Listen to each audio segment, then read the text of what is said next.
Hi hi hi అండి, welcome to my channel. చూస్తున్నారా? ఇది చూడంగానే మీకు ఏమనిపిస్తుంది? పచ్చిపులుసు అని అర్థమయ్యే ఉంటుంది కదా. అరటికాయ పచ్చిపులుసు చేస్తాను నేను, అది కూడా ఒకసారి చూపించా. మామిడికాయ పచ్చిపులుసు చేస్తాను, అది చూపించాను. వంకాయ పచ్చిపులుసు చేశాను, అది చూపించాను. అలానే చింతపండు పచ్చిపులుసు, అది చూపించాను. అన్ని పచ్చిపులుసు చూపించానండి. కానీ ఈ పచ్చిపులుసు చాలా స్పెషల్, చాలా డిఫరెంట్గా ఉంటుంది. టేస్టు చాలా హెల్దీ కూడా, మంచిదన్నమాట ఒంటికి ఇది. సో ఇది చేశాక వాళ్ళు తిన్నాక మీరు చెప్పండి ఇది దేంతో చేశారని. అప్పటి వరకు చెప్పకండి, ఓకేనా? ఎందుకు అనేది కూడా నేను వీడియో మొత్తం చూసాక చెప్తాను. స్కిప్ అయితే చేయకండి. ఇంకెందుకు, ఏంటో చేశాను చూపిస్తా, వచ్చేయండి. 5 ఉసిరికాయలు తీసుకున్నానండి. 5, మేము 6 ఉన్నాం. మా 6కి 5 ఉసిరికాయలు సరిపోతాయి. 4 అయినా సరిపోతాయి. 5 అయితే తీసుకున్నాను. 2 పూటలకి వేసుకుంటాం కదా శుభ్రంగా. పచ్చిమిరకాయలు ఘాటు మీడియంగా ఉన్నాయి కాబట్టి 3 పచ్చిమిరకాయలు తీసుకున్నా. అవసరమైతే కారం తక్కువ ఉంటే 4 తీసుకోవచ్చు అనమాట. ఇప్పుడు ఈ ఉసిరికాయల్ని చక్కగా కడిగి తుడిచేసుకుందాము. తుడిచేసుకుని పచ్చిమిరకాయను కూడా మజ్జిగ ఇరుపుకున్నా పర్లేదు, ఇరుపుకోకపోయినా పర్లేదు అనమాట. ఈ పచ్చిమిరకాయల్ని ఈ ఉసిరికాయతో నేను ఇప్పుడు ఈ పచ్చిపులుసు ఎలా చేయాలో చూపిస్తాను. ముందైతే పొయ్యి మీద బాండీ పెట్టి అడుగునైతే నీళ్ళు పోసేసుకున్నాను. దానిపైన ఇడ్లీలు వేసుకునే పాత్ర ఉంటుంది చూసారా, అది పెట్టేసుకున్నాను అనమాట. నేను ఇలా పెట్టేసుకుని ఆ పచ్చిమిరపకాయలు, ఎటువంటి నూనె రాయట్లేదు, ఆ ఉసిరికాయలు పచ్చిమిరకాయలు అలా పెట్టేస్తున్నాను నేను. చక్కగా మజ్జిగ తిప్పుకుని పెట్టుకున్నా. చక్కగా ఉడికేంత వరకు ఆవిరి మీద ఉడకనిద్దాము. అసలు నార్మల్గా అయితే పచ్చిపులుసు పొయ్యి మీద కాలుస్తాం పచ్చిమిరకాయలు. ఇప్పుడు దీనికి అలా అక్కర్లేదు, ఇలా చేసుకుంటే ఇంకా బాగుంటుంది అనమాట. అంటే ఉసిరికాయ వగరికి ఈ పచ్చిమిరకాయలు ఇలా అయితేనే టేస్ట్ పెరిగిద్ది అనమాట. సో ఇంకా ఉడకలేదు, ఇంకా ఉడకాలన్నమాట. సో ఇప్పుడైతే నేను 2 ఉల్లిపాయలు అయితే తీసేసుకుని ఈ విధంగా కోసేసుకున్నాను. ఓకేనండి, ఉల్లిపాయలు ఎక్కువే పడతాయి. ఇలా ఉల్లిపాయలు 2 తీసుకున్నా. ఇప్పుడైతే దీన్ని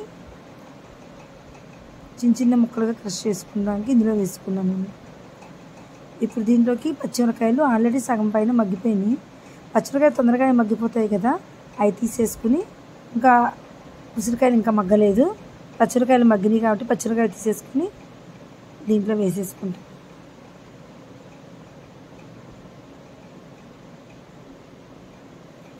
బాగుంటుందండి, ఇది చాలా టేస్టీగా ఉంటుంది. ట్రై అయితే చేయండి, నష్టం ఏం లేదు.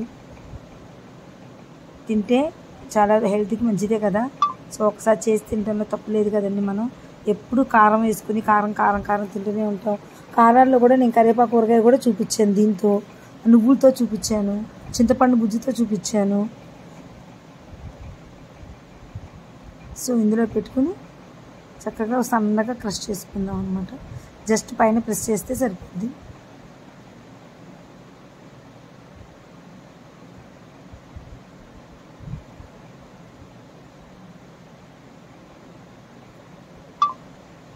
అంతేనండి, ఎక్కువ మరీ సన్నగా అక్కర్లేదు, అలా అయితే చాలు. ఇప్పుడైతే ఇంకొకసారి ఉడికిందో లేదో మళ్ళీ చూద్దాము. ఎస్, ఉడికిపోయిందండి. ఇప్పుడైతే వీటిని తీసుకుని చక్కగా చల్లారి పెట్టేసుకుందాం. ముందు చల్లారి పెట్టుకున్నాక మధ్యలో గింజ తీసేద్దాము. చూడండి,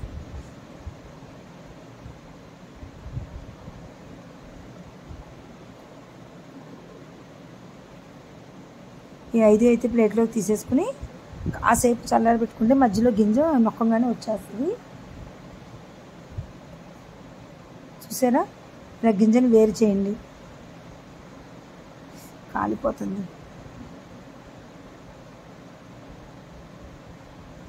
ఇప్పుడు దీంట్లో ఫస్ట్ వేసేసాను నేను. ఇదేమైందంటే ఇది దీంట్లో సరిగ్గా రాలేదన్నమాట, పైకి చిందిపోయింది మొత్తం. కొంచెం వాటర్ పోసాను, వాటర్ పోయిపోతే ఇది అవన్నీ చిందిపోయింది. మళ్ళీ తీసి వద్దులే బాబు అని చెప్పి జ్యూసర్లో వేస్తున్నా. ఈ జ్యూసర్లో అయితే తొందరగా వస్తుంది. అనవసరంగా దీంట్లో వేసాను, అంతా తుడుచుకోవాల్సి వచ్చిందండి బాబు, డబల్ పని ఒకసారి అంతే.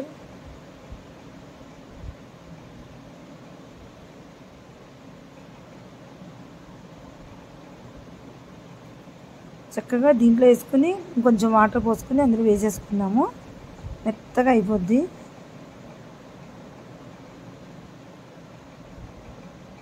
చక్కగా నలిగిపోద్ది మెత్తగా. మామిడికాయ అయినా అంతే కదండి, మనం ఉడకబెట్టుకుని మెత్తగా నలిపేసుకుంటాము మామిడికాయ అనేది కనపడకుండా. సో అలానే ఇది ఉడకబెట్టుకుని ఇది ఇప్పుడైతే ఈ గిన్నెలో సరిపోద్ది అనమాట. ఇది చిక్కగా ఉంది కదా, కొంచెం కావాలంటే వాటర్ పోసుకోవచ్చు. పోసుకుందాంలేండి. ముందు ఉల్లిపాయలు కూడా వేసేసామనుకోండి, ఆ ఉల్లిపాయది అది రెండు పైన అందులో వాటర్ పోసి ఇలా వేసుకొని అందులో వేసుకుంటే సరిపోద్ది వాటర్. కొంచెం ఉప్పు ఎక్కువే పట్టిద్ది, కావాలనుకున్న వాళ్ళు బెల్లం వేసుకోవచ్చు. మేమైతే బెల్లం వేసుకోవట్లేదు, ఉల్లిపాయలు ఎక్కువే పడతాయి అన్నమాట. ఎందుకంటే అదొక రకమైన పులుపు వస్తుంది అనమాట ఆమ్లా, అందుకని కొంచెం ఉప్పు అయితే ఎక్కువే పట్టిద్ది. ఉప్పు వేసుకుని బాగా కలపెట్టేసుకున్నాను.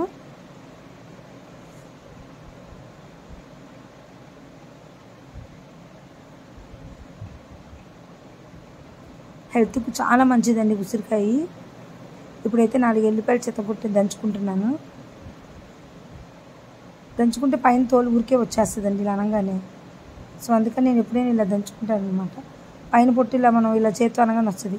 నేనైతే ఇప్పుడు ఆవాలు జీలకర్ర కొంచెం ఆ పులుపు కొంచెం మరీ ఎక్కువ అదొక రకమైన పులుపు ఉంటుంది కదా, చావడం కోసం కొద్ది మెంతులు కూడా వేస్తున్నా. చూసారా, కొంచెమే వేస్తున్నా, ఎక్కువ వేయట్లేదు. అలానే ఎండుమిరపకాయలు, కరివేపాకు, ఇందాక దంచి పెట్టుకున్నా కదా వెల్లుల్లిపాయలు, ఇవన్నీ అయితే వేసేసుకున్నా. పచ్చిపులుసులో ఇంగువ అయితే బాగుంటుందండి, నేనైతే ఇంగువ వేస్తున్నాను. ఇది కొంచెం వేగాక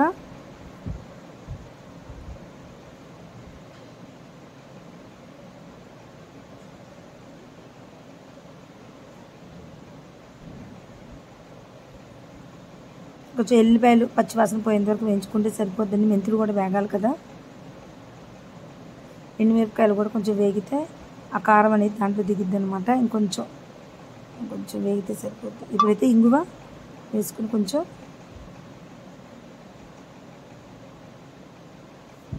పచ్చిపులుసులో వేసుకుంటున్నాను. ఇప్పుడైతే కొత్తిమీర కూడా వేసేసుకుంటున్నాను. సన్నగా తరిగి పెట్టుకుని కడిగిన కొత్తిమీర అనమాట, ఫ్రెష్గా. ఈ కొత్తిమీరని కూడా వేసుకుని కాసేపు కలపెట్టుకుని 1 గంట అయితే ఎండుమిరపకాయ రసం కూడా అందులో దిగి టేస్ట్ బాగుంటుంది. మెంతుల రసం కూడా దిగితే బాగుంటుంది అనమాట. చాలా బాగుంటుందండి, ఒకసారి అయితే ట్రై చేయండి. మీరే అంటారు నిజంగా మామిడికాయ పచ్చిపులుసు లానే ఉంది, బాగుంది, చింతపండు పచ్చిపులుసు లానే ఉంది అని. ఒక రకమైన పులుపు వగరు ఉంటుంది అనమాట. సో చాలా టేస్టీగా ఉంటుంది. ఒకసారి అయితే ట్రై చేయండి. కొంచెం డిఫరెంట్గా ట్రై చేయాలి, డిఫరెంట్ టేస్ట్ చేయాలనుకున్న వాళ్ళకి ఇది ఒక మంచి టేస్ట్ అనమాట. సో తప్పకుండా అయితే ట్రై చేయండి. ఇంతేనండి, నా ఛానల్ ఫస్ట్ టైం చూస్తుంటే కనుక సబ్స్క్రైబ్ అయితే చేయండి. నచ్చితే లైక్ చేయండి, షేర్ చేయండి, సబ్స్క్రైబ్ చేయండి మర్చిపోకండి. బాయ్ అండి, కీప్ వాచింగ్.